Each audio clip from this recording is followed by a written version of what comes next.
of stories like এই ছেলেদেরকে নিয়ে পুরো বাংলাদেশের মানুষে কি জানে না and I have no issues with them আসলে কিন্তু আমি বলবো যে বড় লোকের ছেলে তাদের টাকা পয়সা আছে তারা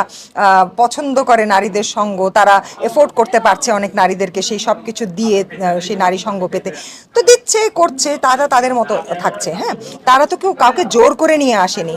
জবরদস্তি করেনি যে এই তুমি আসো তোমার আমার সাথে থাকতে হবে তোমার আমার সাথে প্রেগনেন্ট হতে হবে তা নাহলে হবে না এরকম তো কারোর সাথে কেউ করেনি সো সে যখন নিজের ইচ্ছায় নিজে গিয়েছে নিজেই আবার এখন 5 মাসে প্রেগনেন্ট হয়ে আমি আসলে I don't want to talk about this sort of people they are delusional এবং কিছু মানুষ আছে তাদের ব্যাক এন্ডে যারা কিনা কোম্পানি থাকে না affiliation is one of the thing is very important আপনার যদি ভালো অ্যাফিলিয়েশন না থেকে থাকে তাহলে সেই আপনার খারাপ অ্যাফিলিয়েশনের কারণে কিন্তু অনেকভাবে আপনি এনকারেজ হচ্ছেন তো অনেকে হয়তো তাকে এনকারেজ করেছে তার কাছের মানুষ গো ভাইরাল যে এভাবে করলে এটা হয়তো ভাইরাল হবে হয়তো বা সেটাই করছে